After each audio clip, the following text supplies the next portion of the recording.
यहाँ बात सिर्फ और सिर्फ रिजर्वेशन पॉलिसी की हो रही है। तो आज हमारा छीना जा रहा है, कल आपका छीना जाएगा। गिरिडीह नगर निगम का कुल जनसंख्या निगम क्षेत्र का 2 लाख है और धनबाद का जो नगर निगम क्षेत्र में कुल जनसंख्या अनुसूचित वर्ग का 1,99,502 है। तो आप गिरिडीह को सेलेक्ट कर रहे हैं, धनबाद को किक आउट कर रहे हैं। उनके द्वारा आपको समझाया जाता, पढ़ाया जाता है कि 10 लाख से ऊपर की आबादी में तो एससी वर्ग से संभाल नहीं सकता इतना बड़ा नगर निगम क्षेत्र। भाई ये कौन है, ये वर्ग कौन है, आप उन्हें आप दे रहे हैं, ये तो बर्बाद कर देगा। आप उनके प्रतिनिधित्व पे सवालिया निशान कर रहे हैं और इसकी अनुशंसा कौन कर रहा है? ओबीसी आयोग। आज एक दशक बीत चुका है झारखंड में निकाय चुनाव को गठित हुए और आज भी स्थिति यह है कि प्रक्रिया आधी है, तारीखें तय नहीं हुई और लगातार बढ़ते बाधाएं। इसी बीच आज हमारी टीम बोकारो रिपोर्ट्स की टीम आपको मुलाकात कराने जा रही है उस याचिकाकर्ता से जिसकी याचिका पर हाई कोर्ट ने सरकार से जवाब मांगा है। आपकी मुलाकात कराने जा रहे हैं शांतनु चंद्र जी उर्फ बबलू पासवान जी से। आइए मिलाते हैं उनसे और जानते हैं कि क्या है वो याचिका और क्यों उन्हें हाई कोर्ट की मदद लेनी पड़ी। तो सबसे पहले तो आपका स्वागत है बोकारो रिपोर्ट्स में। धन्यवाद आप सभी लोगों का एवं बोकारो की सम्मानित जनता का। आज हम सबसे पहले अगर बात करें तो आज आप हाई कोर्ट पहुंचे हैं, क्या है वो मसला और किस विषय को लेकर आज आप हाई कोर्ट पहुंचे हैं? देखिए, पहले तो मैं आपको बता दूं कि जो राज्य सरकार होती है वो ऐसे वर्ग को अपना संरक्षण प्रदान करती है जिससे कि उन्हें कॉन्स्टिट्यूशनल राइट और कॉन्स्टिट्यूशनल प्रोटेक्शन मिले। पर मेरा ये मानना है कि अभी के वर्तमान राज्य सरकार को देखने से ऐसा प्रतीत हो रहा है कि वो एससी वर्ग, एसटी वर्ग के हित में कोई कार्य नहीं कर रही है। इसलिए मुझे माननीय न्यायालय का दरवाज़ा खटखटाना पड़ा। अब आपका ये सवाल है कि आखिर किस वजह से मुझे ये याचिका दायर करनी पड़ी, तो मैं आपको स्पष्ट रूप से बता दूं, मैं उसका एक विवरण देता हूं और थोड़ा अतीत के पन्नों में जाता हूं। जैसा कि आपको पता है कि यही वो राज्य सरकार है जिसने राज्य के निकाय चुनाव को शहर की सरकार को ना बनने दिया, इस वजह से कि उनका एक ही कहना था कि अभी तक ट्रिपल टेस्ट नहीं हुआ है। एक ओबीसी तबका जो इस राज्य में अत्यधिक जनसंख्या के आधार पर निवास करती है, उसे कहीं न कहीं रिजर्वेशन पॉलिसी से वंचित हो जाएगा। तो उसके रिजर्वेशन के लिए इन्होंने ट्रिपल टेस्ट की दुहाई देते हुए इतने वर्षों तक इस राज्य में निकाय इलेक्शंस को नहीं होने दिया। ये कह सकते हैं कि शहर की सरकार नहीं बनने दी। तो उनके पीछे ये उनका मत था। लेकिन जब अभी आपको पता होगा कि 2022 में इसी सरकार ने एक ऐसा गजट पास करवाया कैबिनेट से विधानसभा, विधानसभा से माननीय राज्यपाल उस वक्त के जो रमेश बैस हुआ करते थे, उनके माध्यम से एक स्पेशल अमेंडमेंट बिल इन्होंने पास कराया जिसके आधार पर जनसंख्या के आधार पर रांची को हमेशा के लिए एसटी वर्ग के लिए रिजर्व कर दिया गया था और उसी कड़ी में धनबाद को एससी वर्ग के लिए रिजर्व किया गया था। ये मैं 2022 की बात कर रहा हूँ, जिन्होंने उस वक्त स्पेशल अमेंडमेंट बिल के माध्यम से उस वक्त क्या था कि रांची जहाँ पे इस राज्य में रहने वाले अत्यधिक अनुसूचित जनजाति वर्ग वहाँ पे निवास करते हैं, उन्होंने काफी उनका विरोध किया था रोटेशन के आधार पे, क्योंकि वो एससी वर्ग को चला जा रहा था, जो चक्रामूकरण जिसको हम कहते हैं, उसके आधार पे वो हो रहा था। उसके बाद अभी कुछ दिन पूर्व पिछले महीने एक इनके द्वारा एक अधिसूचना नगर विकास मंत्रालय के द्वारा पारित होती है। तो उसी क्रम में एक सम्मानित अखबार के माध्यम से एक छोटी सी खबर इस राज्य में छपती है कि इस जिले को इस आधार पर आरक्षण दिया गया है और इस जिले को आरक्षण से हटा दिया गया है। तो जब मैंने उस गजट नोटिफिकेशन का अध्ययन पूर्ण रूप से किया, तो जो इन्होंने जो फार्मूला अपनाया है राज्य निर्वाचन आयोग को देख करके इस निकाय इलेक्शंस को कराने का, क्योंकि आपको भी पता है कि कोर्ट जो है इनके पीछे हाथ धो करके पड़ी हुई है कि आप जो है निकाय इलेक्शन को जल्द से जल्द कराएं। इसी क्रम में ये इन्होंने जो अधिसूचना जारी की और उसके पीछे जो फार्मूला लगाया, उस फार्मूले में 2022 के स्पेशल अमेंडमेंट बिल को संशोधित करते हुए इन्होंने रांची को एज इट इज रखा। ठीक है, इन्होंने रांची को एज इट इज रखा और धनबाद जो पूरे राज्य में धनबाद एक ऐसा जिला है जहां सर्वाधिक अनुसूचित जाति वर्ग निवास करता है। तो आरक्षण पॉलिसी के हिसाब से, क्योंकि ये राज्य जो है यहाँ पे एसटी वर्ग यहाँ पे ज्यादा रहते हैं, तो उन्हें जो है जो आरक्षण की जो सीमा है वो उनका दायरा ज्यादा है। उसके बाद एससी वर्ग आता है, उसके बाद ट्रिपल टेस्ट के बाद माननीय सुप्रीम कोर्ट के बाद जो ओबीसी वर्ग को जो आरक्षण दिया गया है उसको देना है। तो एसटी वर्ग में जो है उन्हें 26% का लाभ प्राप्त हो रहा है। उसके आधार पर उनके दो जिले जो सर्वाधिक अनुसूचित जनजाति वर्ग का अनुपात में रहने वाला जो जिला है वो है पहला रांची, दूसरा है आदित्यपुर। जी। निगम क्षेत्र की मैं बात कर रहा हूँ, मैं कंबाइन आपका लोक जिले की बात नहीं कर रहा हूँ, निगम क्षेत्र का यहाँ पे आंकड़ा दर्शाया गया है। उसके बाद जब फिर हम एसटी वर्ग को जब आरक्षण तय सीमा के आधार पे दे देते हैं, उसके बाद हमको देना है किसको, एससी वर्ग को। तो एससी वर्ग का जो सबसे सर्वाधिक जनसंख्या वाला जो क्षेत्र है, जिला है, वो है धनबाद, जिसमें कुल 1,99,502 एससी वर्ग यहाँ पे निवास करता है। धनबाद की मैं बात कर रहा हूँ। ये आंकड़े कब के हैं? ये 2011 सेंसस के आधार पे इसे लिया गया है। और मैं आपको ये भी बता देता हूं कि ये जो इलेक्शंस हो रहा है वो 2011 आम चुनाव, प्रथम आम चुनाव को मानते हुए हो रहा है। मैंने 2011 का जनसंख्या के आधार पे इसे कराया जा रहा है। तो अब धनबाद को होना चाहिए था, क्योंकि एसटी वर्ग को आरक्षण देने के बाद जो आएगा वो एससी वर्ग को देना है, तो एससी वर्ग में धनबाद आता है। तो आप क्या कर रहे हैं, यहाँ पे नौ जो नगर निकाय है पूरे राज्य में, उसे जब आप आरक्षण निकालने की बात कर रहे हैं तो नौ को सम्मिलित रूप से आप जो है जोड़ करके उनका प्रतिशत निकाल रहे हैं। प्रतिशत निकालने के बाद में अब आपकी ये मंशा है या यहाँ पे एससी वर्ग को आरक्षण ना मिले, उनके हक और अधिकार, क्योंकि एससी वर्ग को इन्होंने पहले ही बांट रखा है। किस आधार पर?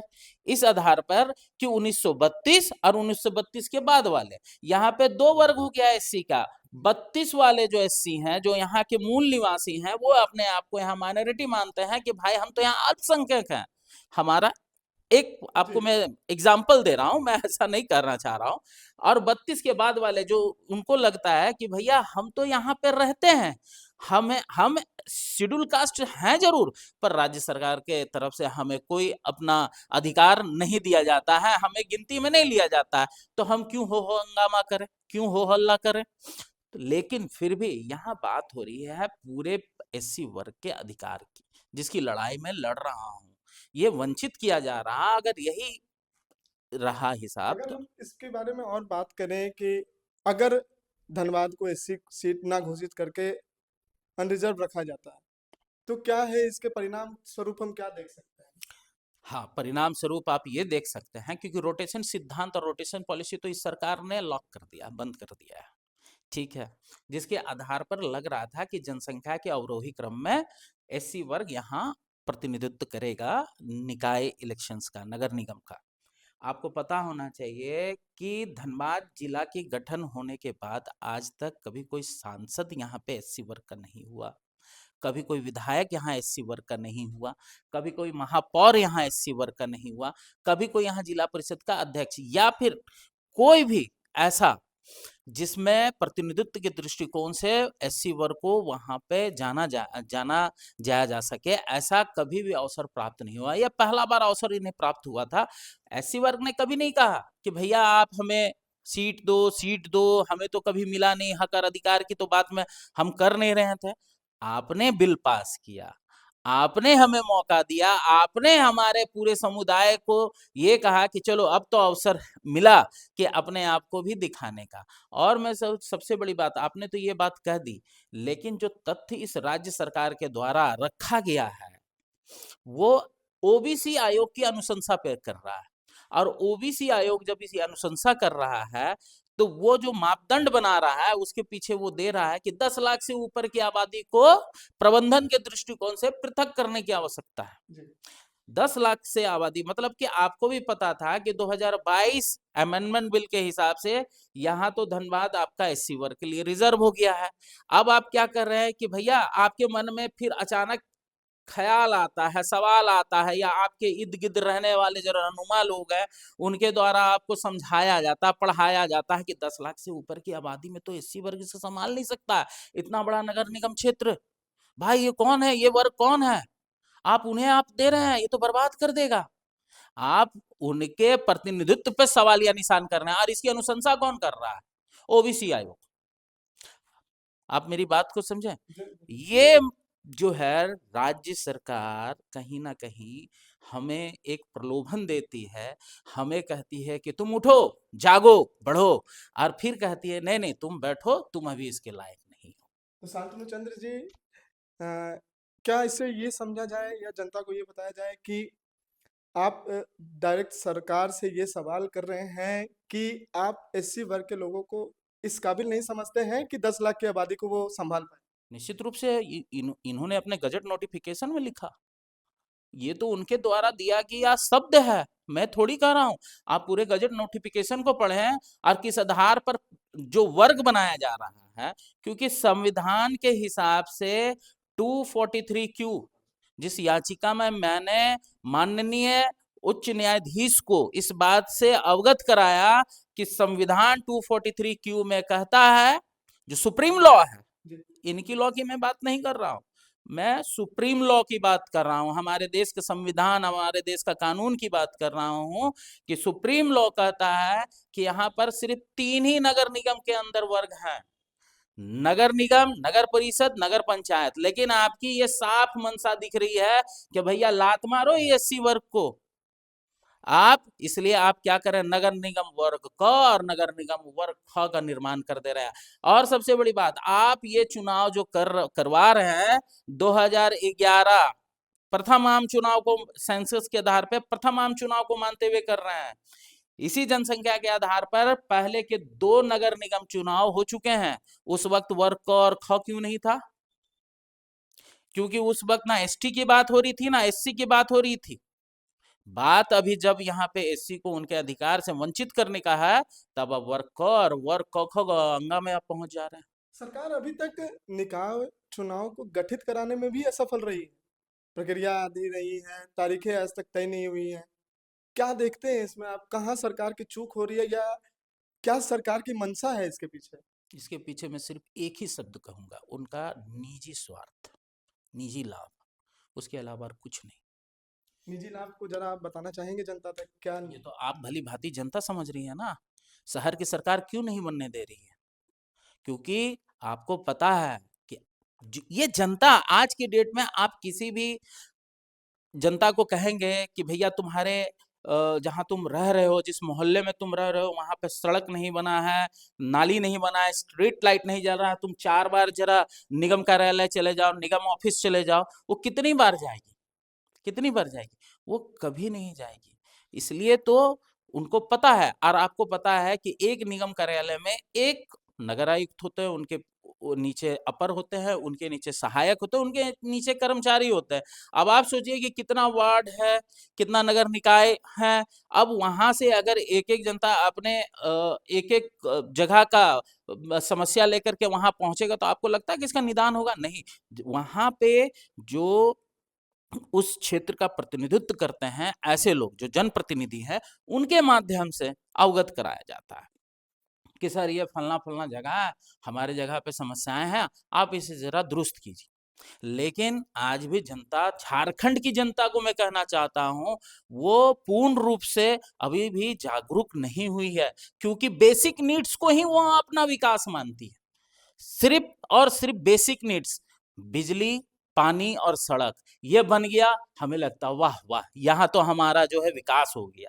इसी पे तो आज हम लोग, अभी भी हम लोग विकासशील देश की मैंने ये में लिस्ट में चल रहा है।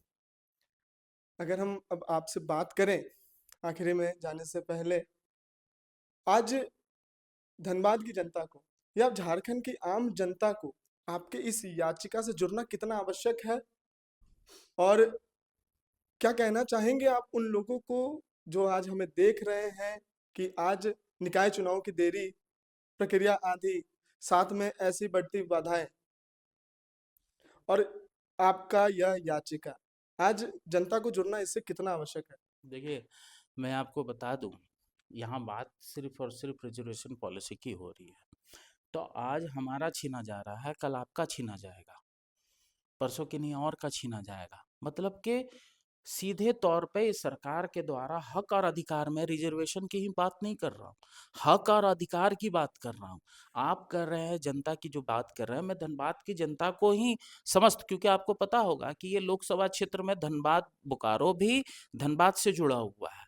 तो कहीं ना कहीं हम लोग पड़ोसी जिला होते हुए भी हम एक दूसरे से हम लोग ताल्लुक रखते हैं।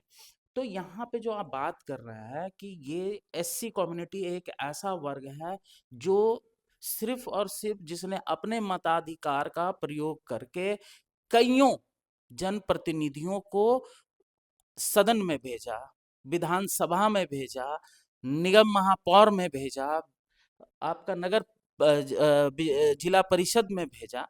तो आज जब उनके अधिकार को छीना जा रहा है, जैसे इस वर्ग ने सारे वर्गों का सम्मान किया, आज मैं आपके माध्यम से यही कहना चाहता हूं, सारे वर्गों का भी दायित्व बनता है कि इस वर्ग का आरक्षण पॉलिसी, मैं नहीं कह रहा हूं कि आप मुझे दीजिए, आप ही का बनाया हुआ पॉलिसी।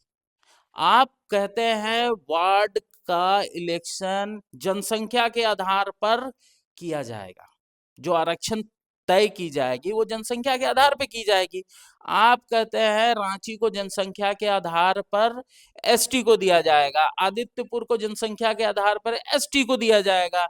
आप कहते हैं जनसंख्या के आधार पर गिरिडीह को एससी को दिया जाएगा, जबकि आपको पता होना चाहिए गिरिडीह नगर निगम का कुल जनसंख्या निगम क्षेत्र का 2 लाख है, और धनबाद का जो नगर निगम क्षेत्र में कुल जनसंख्या अनुसूचित वर्ग का 1,99,502 है।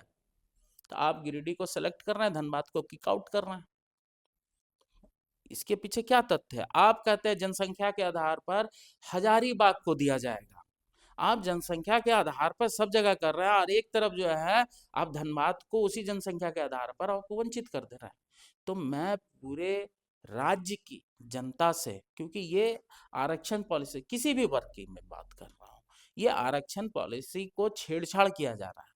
छेड़छाड़, ये इनका डिजाइन पॉलिसी है, इन्होंने एक डिजाइन पॉलिसी क्रिएट किया ताकि इस जिले में रहने वाला जो एससी वर्ग है वो वंचित हो जाए। तो मैं कह रहा हूं कि जिस तरह इस वर्ग ने सभी वर्गों का सम्मान किया, तो सभी वर्गों का भी दायित्व बनता है कि इस वर्ग का सम्मान करें। मैं यही बात आपसे कहना चाहता हूं। अब देखने वाली बात रहती है कि राज्य सरकार आखिरकार हाई कोर्ट के सवालों का क्या जवाब देती है। आखिरकार कब झारखंड में निकाय चुनाव फिर से गठित होते हैं? देखने के लिए जुड़े रहें बोकारो रिपोर्ट्स के साथ। धन्यवाद।